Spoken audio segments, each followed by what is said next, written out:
Eu espero que você esteja agora com o seu coração desejoso de ouvir a palavra de Deus, de receber a mensagem do Senhor. Muita coisa pode acontecer que Deus quer fazer, que Deus quer falar ao nosso coração, mas nós precisamos estar desejosos. Nós estamos nessa série de mensagens aqui que você está vendo aqui projetado, mas de fato para a palavra de Deus contagiar, impactar a nossa vida, nós precisamos estar sedentos, desejosos. Então eu quero desafiar você agora, pedir que você só use o seu celular se você de fato vai ler a Bíblia nele, não é? Inclusive deixa ele no silencioso aí, para não atrapalhar a gente, não é? Todo mundo, quem está do seu lado durante o culto, para que a gente realmente, nós recebamos de Deus uma palavra que mude a nossa vida, que transforme a nossa vida. Precisa ter expectativa, não é? Nós precisamos ter expectativa. Deus nos abençoe, amém? Eu quero perguntar a você, qual foi a melhor notícia desse ano até agora? Você pode lembrar aí de uma boa notícia que você recebeu, não assim em geral, você recebeu. Você tem uma boa notícia. Tem um casal aqui na igreja, que eu não vou dizer quem, que recebeu a notícia que vão ser avós. É uma boa notícia, não é?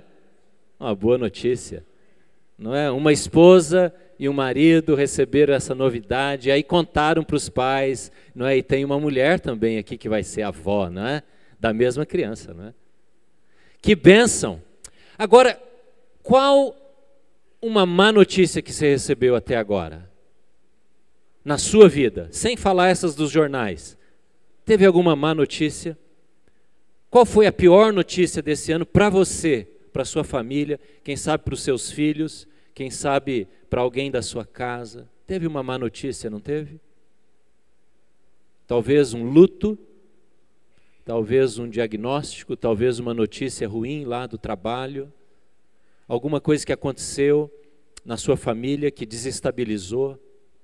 Talvez tenha vindo de longe, não é? Pelo e-mail, pelo celular, pelo telefone, ou talvez tenha sido dentro da sua casa, dentro de casa, uma péssima notícia, uma situação que se configurou que você não esperava e jamais desejava. Quem é que aqui nunca recebeu uma má notícia? No passado, o ano passado, anos atrás, aquela notícia que você diz assim, ah não, de novo, essa eu não esperava. Quem é que não passou por isso? Quem não passou por isso? Aquela situação que você fica pasmo, você fica boquiaberto, mas não de surpresa agradável, mas de tristeza, de depressão, de chateação, não é? De angústia. Alguma coisa que vem e impacta a nossa vida, assim. E às vezes vem aos poucos, não é? Não é assim mesmo? Às vezes a notícia vem e ela vai piorando e daqui uma semana piora mais um pouco. E aí quando se configura o quadro todo, é realmente uma má notícia. O nosso desafio hoje é pensar como é que nós podemos ser contagiantes quando temos má notícias e não contagiosos. Porque isso é muito fácil, né? Quando a gente começa a falar negativamente. Mas quando há uma péssima notícia, como é que o Espírito de Deus pode trabalhar na sua vida, na minha vida, para nos fazer contagiantes? Bom, nós precisamos aprender com uma história na Bíblia. E eu quero convidar você a ler comigo uma parte apenas dessa história. Se você está com o seu boletim, aí tem no boletim o texto já escrito, mas não tem o título dessa mensagem, não é? Dessa mensagem. Então, o título que nós estamos dando é A História de um Líder Contagiante. E a história está escrita em Neemias, no capítulo 1. Neemias fica um pouco antes dos Salmos. Salmos é a referência, não é? Para muita gente, que é bem no meio da Bíblia, um pouco antes. Tem 3 livros ali próximos, Esdras, Neemias e Ester. 3 pequenos livros. E Neemias é o do meio desses 3. Neemias capítulo 1. E eu vou ler apenas os 4 primeiros versículos. Perceba aí na história, na leitura, que péssima notícia Neemias recebeu. Palavras de Neemias, filho de Acalias, no mês de Quisleu, no 20º ano, enquanto eu estava na cidade de Suzã, Anani, um dos meus irmãos, veio de Judá com alguns outros homens. E eu lhes perguntei acerca dos judeus que restaram, os sobreviventes do cativeiro, e também sobre Jerusalém. E eles me responderam: aqueles que sobreviveram ao cativeiro estão lá na província, passam por grande sofrimento e humilhação. O muro de Jerusalém foi derrubado e as suas portas foram destruídas pelo fogo. Quando ouvi essas palavras, sentei-me e chorei. Passei dias lamentando-me, jejuando e orando ao Deus dos céus. Deus, abra os nossos olhos e também o nosso coração para entendermos e aplicarmos para a nossa vida esta história tão extraordinária de um líder tão importante naquele tempo. Ajuda-nos a compreendê-la e transformar em dia a dia, em lição aplicável para os nossos tempos, para a nossa vida, para a nossa casa, para a nossa família. E para isso nós precisamos do auxílio, da iluminação do Teu Espírito Santo. E nós pedimos isso em nome de Jesus. Amém. Por favor, deixe a sua Bíblia aberta, deixe o texto aí na sua frente. Quando Neemias, que é o nome desse líder, recebe a visita de alguns irmãos, que pode ser irmão sanguíneo ou pode ser irmão patrício, não é? E ele pergunta sobre os habitantes de Jerusalém, ele pergunta o que é que está acontecendo naqueles dias lá na província de Jerusalém. Neemias está a cerca de 1000 quilômetros de distância. Neemias está hoje, onde é hoje, não é? Iraque, perto do Kuwait. E Neemias faz essa pergunta, e quando ele pergunta, vem uma péssima notícia. E para você entender um pouquinho, ou relembrar dessa história, nós precisamos entender um pouquinho o contexto. Por que há essa pergunta? Como é que estão os moradores de Jerusalém? Por que ele fala isso? Bem, ele fala isso porque estes homens que estão chegando, eram judeus, estavam chegando de viagem, haviam caminhado, não é, até de volta onde Neemias estava, e eles estão relatando um fato muito importante, que é uma chave hermenêutica, uma chave de compreensão do Antigo Testamento. Se você compreende o exílio, você vai compreender muito do Antigo Testamento. Se você não compreende o que foi o exílio, e eu quero falar só um pouquinho hoje, você vai ter dificuldade de entender o Antigo Testamento. O exílio foi o seguinte: Davi, que foi um rei muito conhecido, e nós conhecemos muito a história de Davi, foi um rei próspero. E ele levou o povo judeu a um clímax, ao apogeu de muitas conquistas, de muita prosperidade. Só que quando Davi morreu, houve uma divisão. E ele não preparou a sua sucessão corretamente. E aí as 12 tribos de Israel se dividiram em 2 líderes. 10 tribos ficaram ao norte, juntas, e 2 tribos ao sul.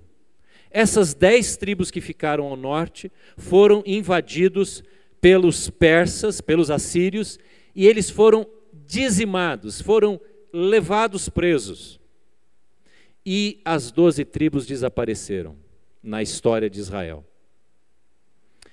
As 2 tribos do sul também foram atacadas. Houve um período de abandono da palavra de Deus. houve um período de grande idolatria, o paganismo invadiu e os povos com as suas culturas trouxeram influência sobre a nação de Israel. Os deuses dessas nações vieram para dentro de Israel, a ponto do povo perder a sua identidade como nação de Javé, de Yahweh, de Jeová. Toda a revelação que já havia acontecido desde os patriarcas, não é? Agora estava sendo dilapidada, estava sendo destruída, porque não havia temor do Senhor. E aí Deus proclama para aquele povo uma severa advertência. E ele permite que o povo seja castigado por uma invasão chamada a invasão da Babilônia. E eles foram levados então presos. Ao invés de matar, de destruir, a Babilônia levou preso aqueles que poderiam trabalhar. Então foram deixados em Jerusalém pessoas bem idosas que não poderiam mais servir de escravos, algumas mulheres, crianças desamparadas e órfãs, porque os pais foram levados presos. Então, toda aquela força que poderia trabalhar, produzir, foi levada para a Babilônia. Esse é chamado exílio, em linhas gerais, exílio da Babilônia, que durou 70 anos. 70 anos. Então, no ano 600 e pouco, aconteceu o exílio, a invasão, e aí eles ficaram, né, antes de Cristo, ficaram durante 70 anos sendo escravos e dominados pela Babilônia. Jerusalém foi destruída. O templo construído por Davi, por Salomão, Davi, foi totalmente destruído. A cidade com as suas muralhas, e quem já foi visitar uma cidade, não é, especialmente lá no Oriente Médio, cidades antigas, sabe o que é uma cidade murada. Nós não sabemos o que é isso, não é? A importância da segurança de uma muralha bem feita, como aquelas que a gente ouve tanto na China. Tudo destruído. E aí então Deus começa a levantar, e através de 3 líderes, Deus começa a falar com o povo e restaurar depois de todo esse tempo. Um destes homens foi Neemias. Então agora você entende por que Neemias pergunta sobre Jerusalém. E ele pergunta àqueles que foram deixados lá no exílio, aqueles que foram abandonados, aqueles que restaram lá, como é que eles estão? E a resposta de Anani e daqueles homens, no versículo 3, diz: aqueles que sobreviveram ao cativeiro estão em grande sofrimento e humilhação. E aí ele menciona o muro e as portas totalmente destruídas. Quando há uma situação muito difícil, nós cristãos temos a tendência de tomar 2 posições antagônicas e erradas. A primeira delas, quando a gente vai explicar, quando as pessoas vão explicar um mal, uma desgraça, uma tragédia, um problema, a primeira tendência é espiritualizar, que não tem nada a ver com a espiritualidade, com o espiritual. Espiritualizar, neste sentido que eu estou tomando aqui, significa dar uma razão espiritual, divina, para todas as coisas que acontecem. Então a pessoa diz assim: bom, se Deus quis assim, não é? O que a gente pode fazer? E aí quando alguém então ouve uma notícia lá da África, de crianças morrendo lá por subnutrição, não é, uma epidemia qualquer que a gente tanto ouve, as pessoas podem dizer isso. Deus quer assim, é uma maneira de Deus fazer as coisas que nós não compreendemos. Esse é uma tendência de espiritualizar situações de responsabilidade, muitas vezes humana, é governamental, é injustiça social, é a maneira como ricos se tornam mais ricos e pobres se tornam mais pobres em termos de nações. E às vezes a gente diz, Deus quis assim. Ou numa pequena tragédia, como um membro da igreja que teve o irmão, não desta igreja, mas lá no Paraná, teve um irmão morto num acidente, e quando eu fui conversar com ele a primeira vez depois do acontecido, não é? Ele era crente, ele era evangélico da nossa igreja, ele disse, pastor, Deus quis assim. Mas sabe o quê? O motorista do carro, e ele era o passageiro, o motorista do carro estava com dosagem alcoólica. Como é que Deus quis assim? Ele bateu porque ele estava embriagado, e aquele homem que estava no banco do passageiro foi lançado para fora do carro, numa época que não se exigia cinto de segurança, e aí ele caiu no chão, uma batida tola, mas um caminhão que vinha por trás atropelou e destruiu aquele corpo. Então, pessoas têm a tendência de dizer, Deus sabe o que faz. Deus quis assim. Essa não foi a resposta de Neemias, e nem deve ser a nossa. Aliás, quando vamos tomar essa resposta, que às vezes ela é verdadeira, mas se você for usar essa resposta, pense bem antes de usá-la. Pergunte a Deus se não há uma responsabilidade humana. Porque às vezes dizemos que Deus quis assim para uma situação, por exemplo, doméstica, quando nós, os homens, os pais, ou as mães, ou os responsáveis pela casa não tomaram certas providências no cuidado da casa, na disciplina dos filhos, no diálogo do casamento, não cuidaram daquela planta, estou usando uma figura aqui, não é? Delicada, que precisa de cuidado, e aí quando a planta morre, quando acontecem os problemas, Deus quis assim. Essa é uma maneira muito usual de se responder às tragédias. A outra não é espiritualizar, é demonizar. É demonizar. E aí o diabo tem costa larga, não é? E a gente atribui as forças satânicas e de fato elas agem, de fato elas são reais. Jesus tratou com demônios, Jesus tratou com pessoas endemoniadas, oprimidas, doentes, não é? Por causa de opressão demoníaca, mas nós temos que tomar cuidado para não responder e para não eliminar também a nossa responsabilidade quando respondemos assim, é o diabo que está agindo.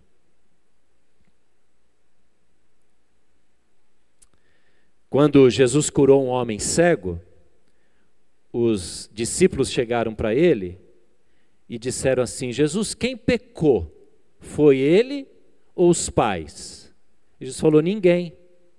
Não é por essa veia que você vai encontrar a resposta desse homem que sofreu muito tempo esta enfermidade, esta deficiência.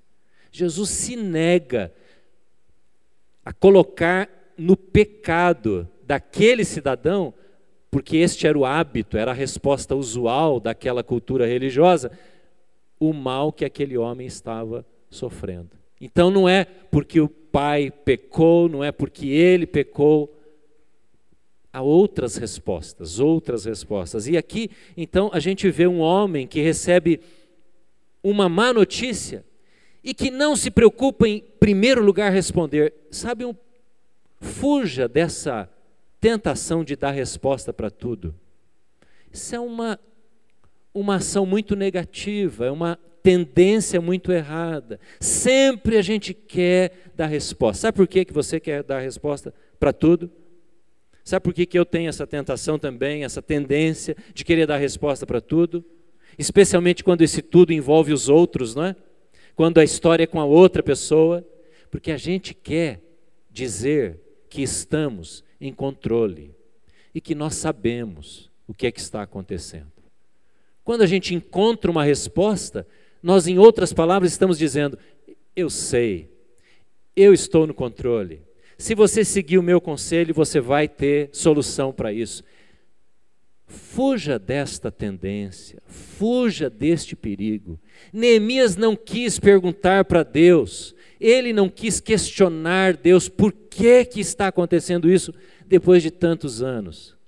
A atitude de Neemias foi totalmente diferente. Má notícia. O que acontece é que Neemias, ao ouvir aquela má notícia, ele simplesmente se cala. Ele se cala. O que ele fez quando ele ouve a má notícia? Veja comigo o que Neemias de fato fez quando recebeu aquela má notícia. Versículo 4. Quando ouvi estas coisas, sentei-me e chorei. Quando ouvi essas coisas, sentei-me e chorei. Passei dias lamentando-me, jejuando e orando ao Deus dos céus. Essa foi a primeira reação de Neemias. Sabe o que me intriga aqui, o que me chama a atenção, não me intriga, mas me chama a atenção em Neemias, é que Neemias quis saber a realidade. Eu estava lendo um livro essa semana e o autor disse, citando um psicólogo, ele disse: um sinal de maturidade e de estabilidade emocional é quando a pessoa deseja conhecer a verdade. Conte-me a verdade. Pode doer, mas se eu souber a verdade, eu vou poder agir. Eu vou ter mais sabedoria e vou poder buscar os recursos que vão me ajudar a resolver aquela situação. Eu fico intrigado porque Neemias, ao ver aqueles homens chegando, a primeira coisa que ele faz é: me diga a realidade de Jerusalém. Qual que é a nossa tendência? É não querermos enxergar a verdade. E Jesus foi claro em dizer: conhecereis a verdade, e a verdade vos libertará. O que nós fazemos é que nós tentamos não dar espaço para que a verdade sobressaia, venha à tona. Pense você, adolescente ou jovem, se você, aí da galera, da galeria ou daqui de baixo, se você chegasse para os seus pais e dissesse assim: pai, o que o senhor acha? Fala bem franco para mim. O que o senhor acha do meu namoro? O que seu pai ia dizer? O que a sua mãe ia dizer? Talvez se ele fosse verdadeiro, e aí você, pai, tem que, se ouvir uma pergunta dessa, você tem que aproveitar a oportunidade, com muito jeitinho, ser muito verdadeiro. O que eles iam dizer? Pai, o que o senhor acha da maneira como eu estou usando o meu tempo? A gente não quer fazer essas perguntas, sabe por quê? Porque não queremos ouvir a verdade. Não queremos ouvir a verdade. E aí ficamos tentando passar o tempo, tentando desviar do assunto. Pense aí, os maridos, deixa eu falar com os homens agora. Se você chegasse para sua esposa e dissesse assim: querida, eu vou pagar um jantar para você num lugar bem especial, só nós dois, se você me falar o que está chateando, o que eu faço e que te chateia.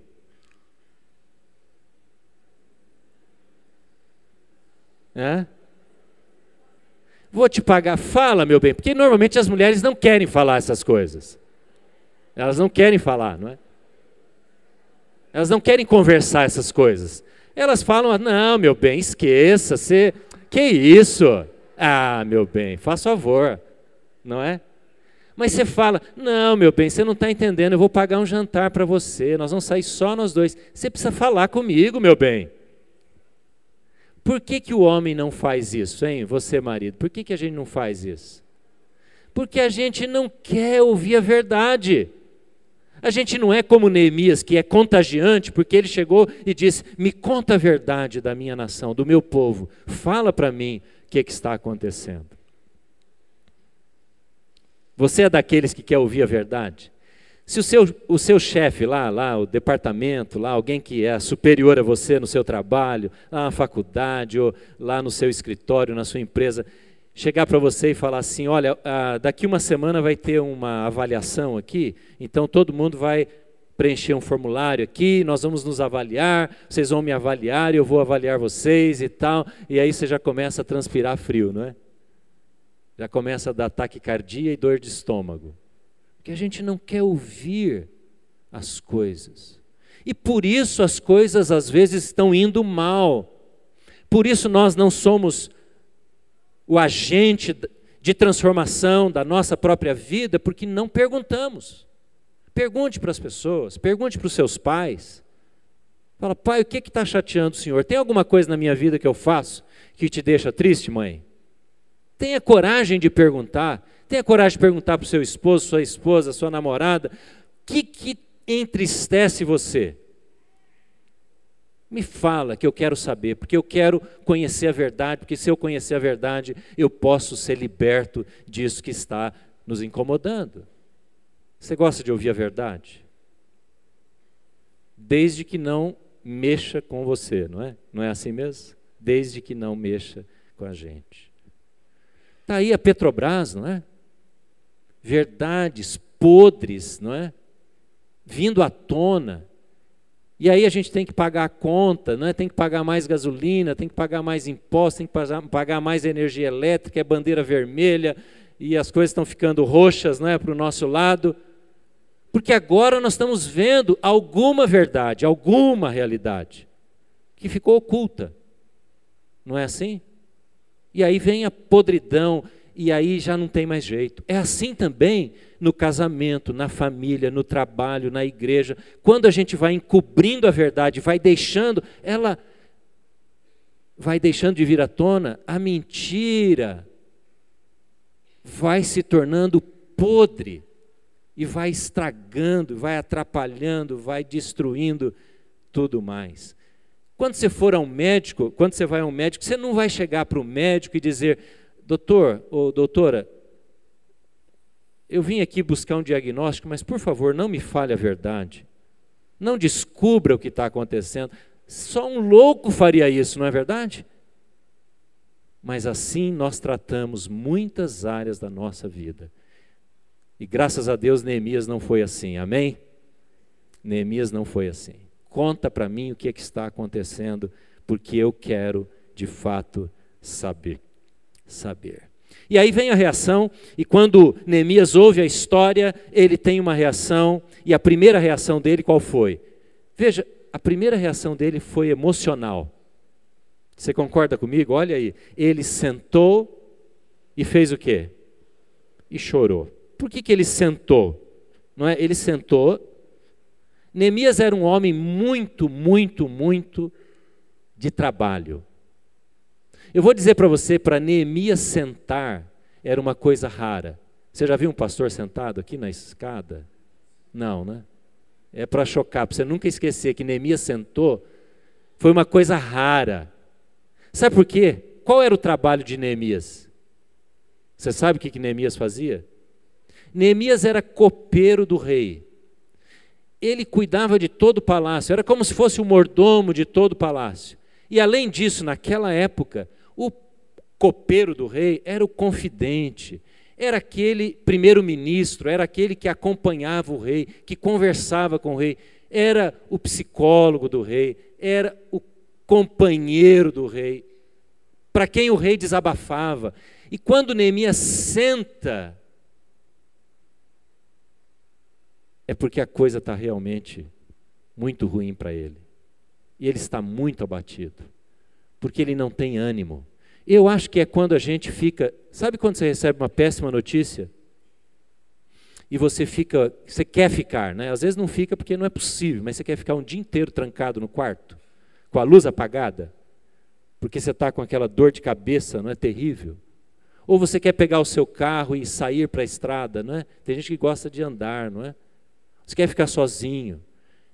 Essa foi a reação de Neemias. E eu quero dizer a você que tem espaço para isso, tem hora para isso, tem hora para chorar mesmo, tem hora para entristecer, tem hora para olhar a tragédia, ver a verdade e dizer, a coisa está realmente muito difícil.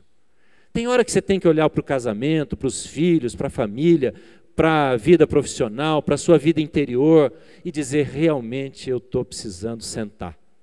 Eu estou precisando sentar. Olha aí na sua Bíblia o que aconteceu depois. Veja aí, versículo 4. Agora tem uma reação espiritual. O que ele faz depois de chorar? Ele lamenta, ele jejua e ele ora.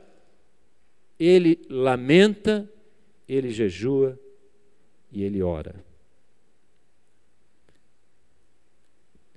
Irmãos, crer em Deus não é difícil.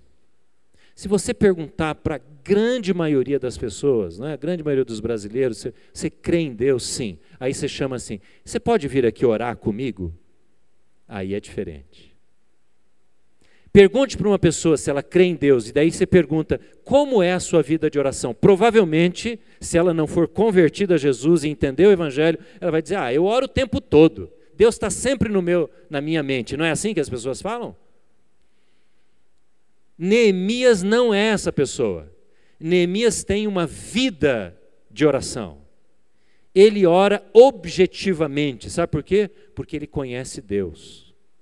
Ele não apenas crê em Deus. A grande diferença entre alguém que se relaciona com Deus e alguém que simplesmente diz que crê em Deus é a oração. Como é que é a sua vida de oração? Talvez você esteja mais daqueles que diz que crê em Deus. Está aqui, semana de oração. Os pedidos alistados estão aqui no editorial. O que você vai fazer com isso? Talvez você seja uma dessas pessoas que não vai poder vir aqui às 6h30 à tarde. Tudo bem. Mas como é a sua vida de oração? Quando fala jejum para você, você arrepia e diz, que loucura é essa? Nem imagino que seja isso. Nem sei para que serve esse negócio. Acho isso um radicalismo enorme. Neemias ouve a história, ouve a verdade e ele vai orar. Ele vai orar. Irmãos, que desafio. Aqui no boletim tem uma pequena, na verdade, uma compilação de um relato, daquele relato, uma notícia daqueles 21 egípcios que foram degolados. Já faz tanto tempo, muitos outros cristãos já foram mortos desde aquele dia até hoje, mas essa notícia saiu muito na mídia, esses dias. E eu ouvi, está aqui nesse link, tem um link aqui que você pode pegar na internet, lá, olhar na internet, eu ouvi a história, ou depoimento de um irmão de 2 daqueles egípcios, que eram cristãos, todos eles da igreja copta, e aqui fala um pouquinho sobre isso. Você pode ouvir essa entrevista. E ele disse como o testemunho daqueles cristãos que estavam ajoelhados, e não sei se você percebeu, a gente não sabe o que eles estavam falando, porque não é a nossa língua, falando em árabe, mas aquele moço, irmão de 2 que morreram, estava dizendo, eles estavam orando, e eles estavam glorificando a Jesus ajoelhados. Você pode ver a reportagem na internet, e eles estavam orando a Jesus, dizendo, nós amamos Jesus, e coisa assim. E o que isso provocou no mundo árabe, especialmente no Egito, que é um país de minoria cristã. E isso está lá, num site árabe, e ele fala em árabe, e tem a legenda em português. Porque eram moços, eram homens que oravam e tinham intimidade com Deus na oração, como Neemias. Então, como é que nós reagimos quando vem a má notícia? A gente para no choro? A gente para na depressão? Para na reclamação, às vezes? Ou a gente vai para o exercício da espiritualidade, da oração, e dizer, Deus, o Senhor é soberano. Eu creio no teu amor leal. Nós não vamos estudar a oração de Neemias, mas logo em seguida tem o relato, tem a descrição da oração de Neemias. E você vê como ele se dirige a Deus. Deus, tu és o soberano, tu és o criador de todas as coisas. A nossa nação, nossa capital está uma bagunça, mas o Senhor sabe o que está acontecendo. Brasília pode estar uma bagunça, mas Deus está no controle do nosso país. E Deus põe e Deus tira a hora que Ele quer. Nós imaginamos que são os políticos que fazem isso. Nós imaginamos que somos nós os eleitores. Mas há uma dimensão espiritual, há uma dimensão sobrenatural que Neemias invoca, traz à sua memória, quando ele ora ao Deus dos céus, ao Senhor dos exércitos, como ele menciona na sua oração. Neemias é esse homem que tem um pé no chão, mas um outro no céu. Sabe? Ele sabe o que está acontecendo, ele está preocupado com a nação dele, mas o outro pé é na eternidade. É um homem que vê a realidade, mas ele enche o coração de esperança, porque ele ora. Assim nós temos que ser, irmãos. Quando as coisas estão ruins, difíceis, na nossa casa, onde quer que seja, coloque um pé firme ali, queira saber a verdade, pergunte para as pessoas, mas coloque o outro pé na eternidade, na esperança, na oração, num Deus que age e responde a oração. Senão, nós não estamos crendo no Evangelho de Jesus Cristo. Não estamos crendo. Nós precisamos ter essa dinâmica, olhar para o problema, mas olhar para Deus, despertar o nosso olhar para a realidade, querer saber o que está acontecendo, mas olharmos para o poder de Deus nas nossas vidas. Agora, quero dar uma dica e um conselho. Se você vai perguntar para alguém e você quer mesmo que a pessoa fale a verdade para você, ou se você vai pedir ajuda para alguém, me ajude aqui na minha situação, olha, a coisa não está boa aqui, ou em casa, ou onde quer que seja, na sua vida espiritual, no seu relacionamento, nos seus sentimentos, cuidado com conselhos de amigos. Ué, pastor, mas como assim? Tenho tantos amigos. Saiba de uma coisa, amigos, às vezes, só falam o que a gente quer ouvir. Porque eles são tão amiguinhos, são tão bonzinhos, e eles querem ajudar a gente, e eles querem dar razão para a gente, eles querem que a gente se sinta como? Bem. Então os amigos falam coisas que nós não deveríamos estar ouvindo. Então quando você for procurar alguém para pedir de fato uma orientação, peça para alguém que vai ter liberdade, sabedoria e discernimento e autoridade sobre a sua vida. Pode ser um amigo, mas que aponte para você e diga, olha, eu acho que você está errado nisso aqui. Você precisa mudar isso aqui na sua vida. Porque senão, ao olharmos a verdade, nós vamos ter vendas. As pessoas vão pôr vendas. Não, é a pessoa mesmo. E o seu marido é muito cabeça dura mesmo. É muito cabeça dura mesmo. Eu fiquei pensando, vou brincar um pouquinho com as mulheres aqui, se Neemias fosse uma mulher, pensa aí, o que Neemias faria? O que Neemias faria? Vixe, eu estou numa situação difícil, porque se eu der uma resposta ruim aqui para as mulheres, vai ser complicado, hein? Eu pensei assim, se Neemias fosse uma mulher, a primeira coisa que ele ia fazer, ela ia socializar a informação. Ela ia chamar as amigas, minhas amigas, eu ouvi um negócio, está acontecendo uma tragédia lá, e o negócio lá está feio, vem cá, minha amiga, não é? Eu estou brincando com as mulheres, e eu acho que as mulheres iam orar primeiro do que os homens. Não é? Mas deixa eu falar uma coisa para as mulheres. Uma coisa séria agora. Para você que é casada, fale menos do seu marido para suas amigas e fale mais para Deus do seu marido. Sabe por quê? Às vezes você pode estar desonrando o seu marido sem saber.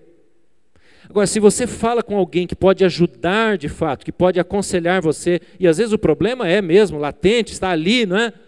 Então pode ser muito bom para você. Mas às vezes você está falando para pessoas, sabe o que vão fazer? Vão simplesmente dizer, o seu marido é realmente, olha, aquele crápula, aquele cabeção. Não é verdade? Agora, por favor, marido, por favor, ouça o que a sua mulher quer falar para você. Não é? Ouça, pergunte, paga aquele jantar e fala, não, eu insisto, você precisa contar para mim o que está entristecendo o seu coração. Como eu disse, ela não vai querer falar, mas você vai querer pedir que ela fale. Por favor, meu bem, eu vou te dar um presente, um anel, não é, um colar novo, porque eu quero ouvir você. Agora, mulheres, tenham cuidado, que às vezes você está desonrando o seu marido.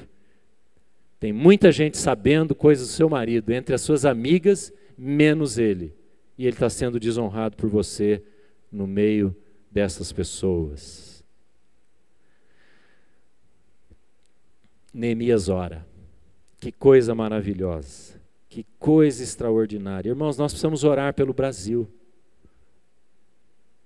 Nós precisamos orar pela nossa pátria, orar pelas pessoas, orar pelo poder judiciário. Nós precisamos orar para que haja a ação de Deus em tudo isso que está acontecendo. E nós vamos louvar a Deus pelo tempo de bênção e pelo tempo de dificuldade, amém? Nós vamos louvar o Senhor. Em todo tempo, Deus é bom, como disse o Pedro agora há pouco. Para concluir, Neemias, guarde isso, Neemias é um protótipo de Cristo Jesus. Você pode olhar para Neemias e ver que ele, Neemias, está apontando uma seta em direção a Cristo. Ele é um modelo do que Cristo seria, porque Cristo veio para restaurar, e Neemias foi o grande líder que em 52 dias conseguiu reunir gente para reconstruir o muro de Jerusalém. Qual foi a péssima notícia que Cristo, que Jesus ouviu? Qual foi a notícia e quando foi que Jesus ouviu uma notícia tão terrível a nosso respeito, que ele teve que fazer alguma coisa? Sabe quando foi? Quando os nossos primeiros pais, Adão e Eva, pecaram lá no jardim. Quando o pai tomou as providências para imolar um animal, Jesus foi comunicado. Jesus ali soube que um dia ele pisaria na terra, encarnado, deixando a sua glória, para ser de fato o Cordeiro verdadeiro, único e definitivo. Jesus ouve uma má notícia a seu respeito, a meu respeito, e ele toma uma providência. Sabe por que nós podemos ter a certeza da salvação? Porque Deus tratou com verdade o nosso estado de miséria, o seu estado de miséria. E eu quero dizer que enquanto você não trata com verdade o seu estado de miséria, você está se enganando e indo para o inferno.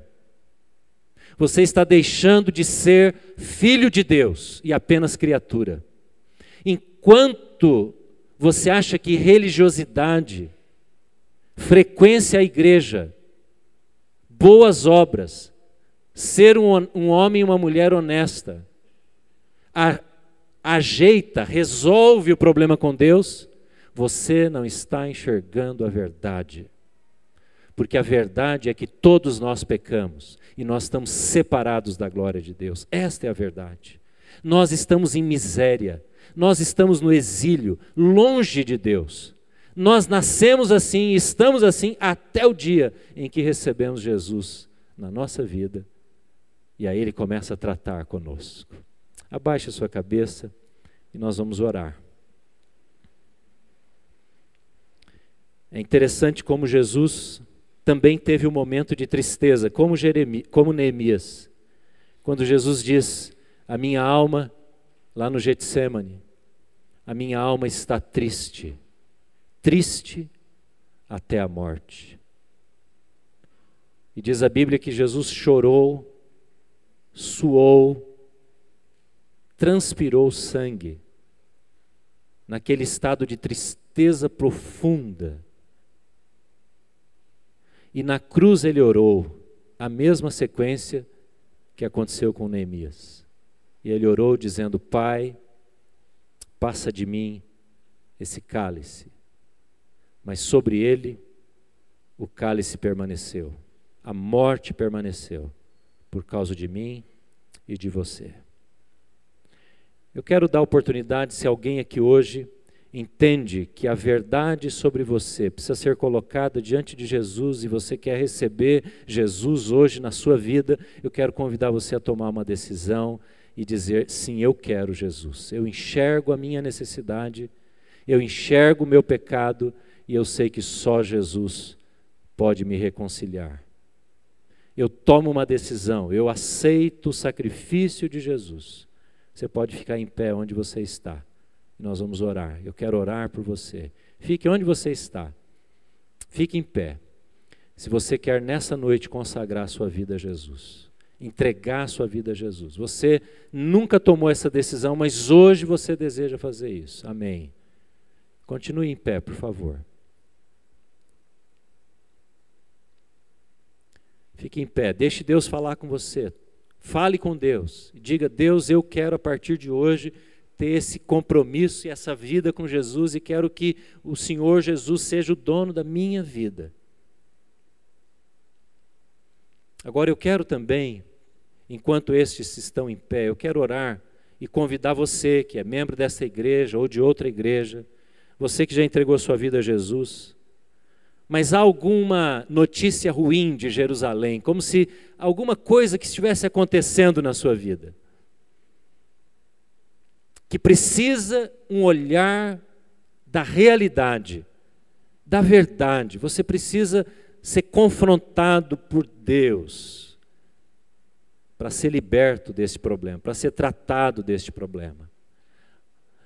Talvez alguma coisa que esteja em bagunça na sua vida, em desordem. Pode ser no seu relacionamento, no seu casamento. Deus quer curar isso, Deus quer tratar, Deus quer pôr o muro em pé. Mas primeiro você precisa dizer, Deus, está aqui a minha desordem, está aqui a minha situação. Deus, eu te busco e te clamo ao Senhor. Faz uma obra de restauração na minha vida. Se esse é o seu caso, se alguma coisa precisa ser consertada na sua vida, alguma muralha caída, eu quero orar e pedir que você fique em pé também, onde você está.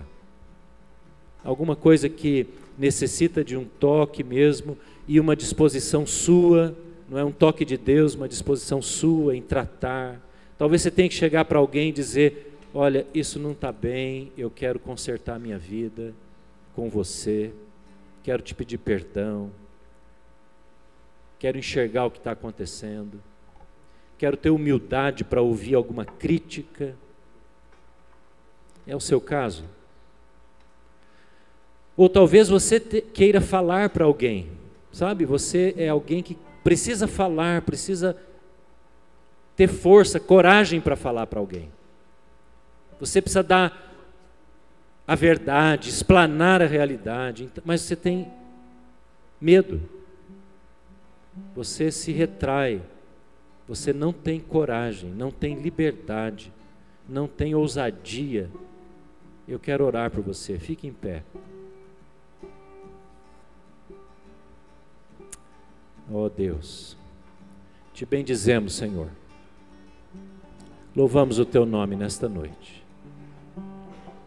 Eu te louvo porque essa história desafia a nossa vida, a nos importarmos, a olharmos para nós mesmos, para aquilo que está à nossa volta e vermos como de fato as coisas estão.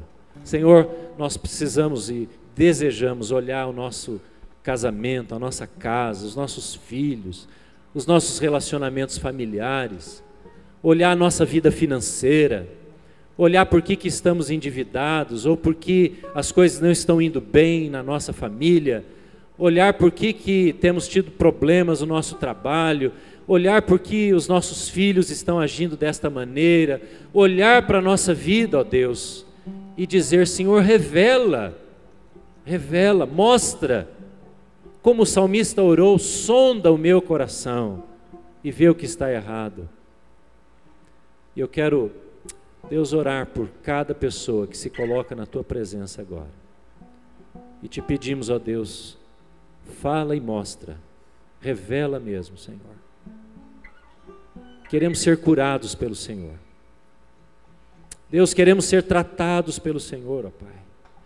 Deus, faz com que haja ouvido atento, aberto, dos homens, das mulheres, dos pais, dos filhos, para ouvir o que as pessoas tão próximas a nós querem dizer. Dá um coração aberto para ouvir avaliações, para ouvir críticas, para ouvir conselhos.